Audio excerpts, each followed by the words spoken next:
नमस्कार दोस्तों, YouTube channel Ravi LLB में आपका स्वागत है। आज के वीडियो में हम मुस्लिम विधि के महत्वपूर्ण टॉपिक भरण पोषण के विषय में जानकारी देने वाले हैं और ये वीडियो बहुत ही महत्वपूर्ण है क्योंकि इससे संबंधित क्वेश्चन आपको LLB, LLM, UPSC, PCJ, net JRF सहित तमाम जुडिशरी के एग्जाम में इससे रिलेटेड क्वेश्चन पूछे जाते हैं। तो वीडियो को अंत तक देखिए और यदि अभी तक आपने हमारे चैनल को सब्सक्राइब नहीं किया है तो चैनल को सब्सक्राइब कर लीजिए और बेल नोटिफिकेशन को प्रेस कर लीजिए ताकि लॉ से रिलेटेड नए वीडियो मिले आपको सबसे पहले। तो आइए शुरू करते हैं। मुस्लिम विधि में भरण पोषण कानून क्या है? मुस्लिम विधि के तहत एक व्यक्ति का कर्तव्य है कि वे अपनी पत्नी, बच्चे, माता पिता, दादा दादी का भरण पोषण करे। भरण पोषण में भोजन, वस्त्र, आवास, चिकित्सा सुविधा और अन्य जरूरी वस्तुओं की आपूर्ति शामिल है। भरण पोषण को नफक के नाम से भी जाना जाता है, जिसका अर्थ है कि एक पुरुष अपने परिवार पर कितना खर्च करता है, जिसमें भोजन, कपड़ा, आवास शामिल है। भरण पोषण की अवधारणा में पत्नी के अधिकारों की रक्षा करना और उसके सम्मानजनक जीवन की रक्षा करना भी शामिल है। और विवाह के खत्म होने के बाद भी यदि पत्नी अपना भरण पोषण कर पाने में असमर्थ है तो पति का ये दायित्व है कि वे अपनी पत्नी के लिए उचित भरण पोषण की व्यवस्था करे। मुस्लिम विधि में भरण पोषण के हकदार व्यक्ति कौन हैं? मुस्लिम विधि में भरण पोषण पाने के लिए निम्नलिखित व्यक्ति हकदार होते हैं। पहला है पत्नी अपने पति से, बच्चे अपने माता पिता से, माता पिता और दादा दादी अपने पुत्र और पौत्र से, सेवक अपने मालिक से भरण पोषण की मांग कर सकता है। भरण पोषण की मांग: पत्नी अपने पति से भरण पोषण की मांग के लिए अदालत में याचिका दायर कर सकती है। अदालत भरण पोषण की राशि निर्धारित करने के बाद पति को यह राशि नियमित रूप से अपने पत्नी को देना होता है। भरण पोषण की राशि: भरण पोषण की राशि किसी भी पारिवारिक विधि के तहत निर्धारित नहीं है। भरण पोषण की राशि पति की वित्तीय स्थिति और पत्नी की आवश्यकताओं के आधार पर निर्धारित की जाती हैं। अदालतें आमतौर पर पत्नी की उम्र, स्वास्थ्य, शिक्षा, कौशल को ध्यान में रखते हुए भरण पोषण की राशि निर्धारित करती हैं। मुस्लिम विधि में पत्नी का भरण पोषण: मुस्लिम विधि के तहत पत्नी को अपने पति द्वारा भरण पोषण पाने का पूर्ण अधिकार है। एक मुस्लिम पति अपने पत्नी को भरण पोषण देने के लिए बाध्य है, भले ही संबंध में कोई करार न हुआ हो।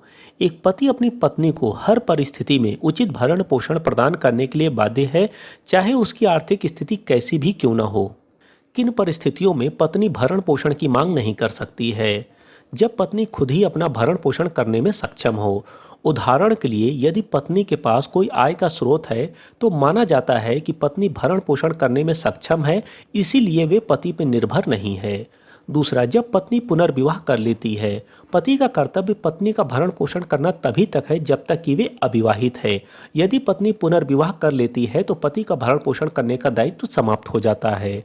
तीसरा, जब पत्नी द्वारा किए गए किसी अपराध के लिए दंडित की जाती है। उदाहरण के लिए यदि पत्नी ने व्यभिचार किया है तो वह अपने पति से भरण पोषण की मांग नहीं कर सकती है। चौथा, जब पत्नी अपने पति की आज्ञा मानने से इनकार कर देती है।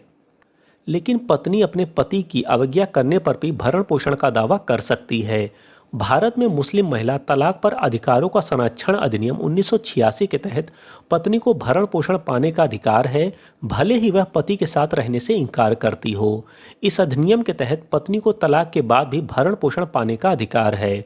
सुप्रीम कोर्ट ने कई मामलों में फैसला दिया है कि पत्नी को अपने पति की अवज्ञा करने के लिए भरण पोषण से वंचित नहीं किया जा सकता है। सुप्रीम कोर्ट ने 2009 में एक मामले की सुनवाई करते हुए फैसला दिया कि पत्नी को अपने पति के साथ दुर्व्यवहार के कारण घर छोड़ने पर भरण पोषण पाने का अधिकार है। इसीलिए पत्नी को अपने पति की अवज्ञा करने पर भी भरण पोषण पाने का अधिकार है। उसे यह साबित करना होगा कि वे अपने पति की अवज्ञा करने के लिए उचित कारण था। दंड प्रक्रिया संहिता 1973 की धारा 125 के तहत पत्नी का भरण पोषण: दंड प्रक्रिया संहिता 1973 की धारा 125 के तहत कोई भी व्यक्ति जिसके पास अपना भरण पोषण करने के लिए पर्याप्त साधन नहीं है, वे अपने पति, पिता, माता या संरक्षक से भरण पोषण पाने का दावा कर सकता है। इस धारा के तहत मुस्लिम पत्नी को भी भरण पोषण पाने का अधिकार है। CRPC के तहत भरण पोषण के लिए पत्नी का दावा एक स्वतंत्र वैधानिक अधिकार है जो उसके पर्सनल लॉ से प्रभावित नहीं होता है। मुस्लिम पत्नी यदि अपने पति के दूसरे विवाह के कारण अलग रह रही हो तो भी दंड प्रक्रिया संहिता की धारा 125 के तहत भरण पोषण का दावा कर सकती है।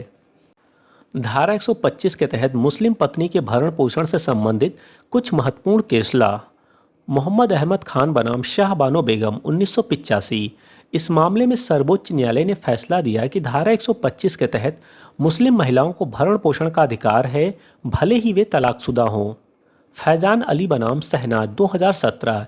इस मामले में इलाहाबाद उच्च न्यायालय ने फैसला दिया कि धारा 125 के तहत भरण पोषण के लिए मुस्लिम पत्नी को अपने पति के साथ रहना जरूरी नहीं है।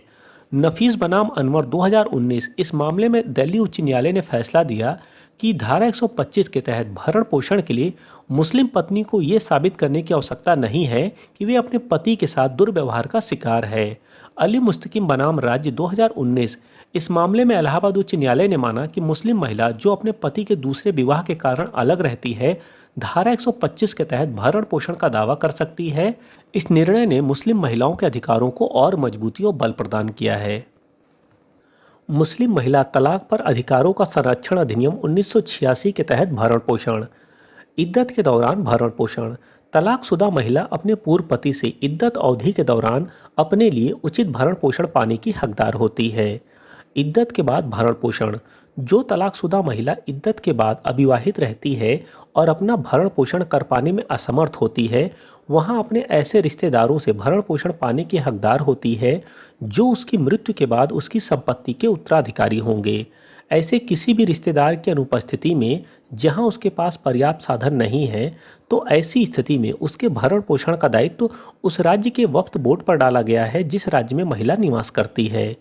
मुस्लिम महिला तलाक पर अधिकारों का संरक्षण अधिनियम 1986 के तहत मुस्लिम महिलाओं के संबंध में सीआरपीसी की धारा 125 के तहत वाद का संचालन वैकल्पिक है। मुस्लिम विधि में बच्चों का भरण पोषण।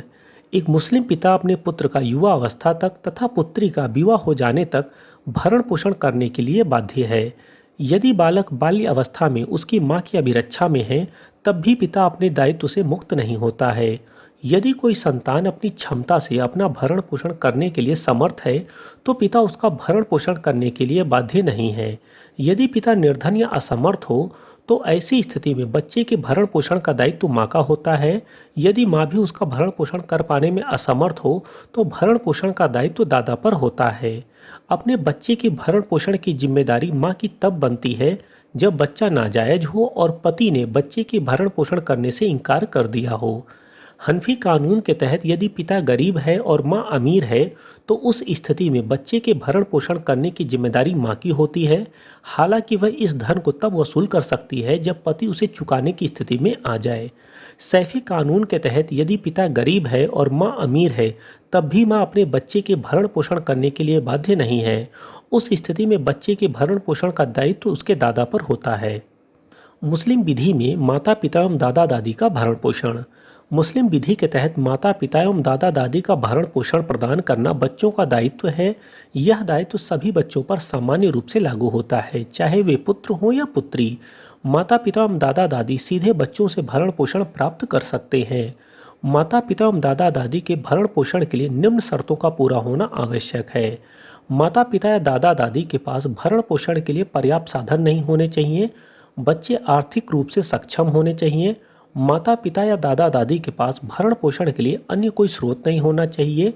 यदि कोई संतान नहीं है या बच्चे गरीब हैं, तो यह पोते पोतियों की जिम्मेदारी है कि वे अपने दादा दादी का भरण पोषण प्रदान करें। उम्मीद करते हैं आपको ये हमारा वीडियो पसंद आया होगा। यदि वीडियो पसंद आया तो वीडियो को लाइक करें, शेयर करें और कमेंट करें। और यदि अभी तक आपने हमारे चैनल को सब्सक्राइब नहीं किया है तो चैनल को सब्सक्राइब कर लीजिए और बेल नोटिफिकेशन को प्रेस कर लीजिए ताकि लॉ से रिलेटेड नए वीडियो मिले आपको सबसे पहले। तो मिलते हैं एक नए वीडियो में, तब तक के लिए नमस्कार।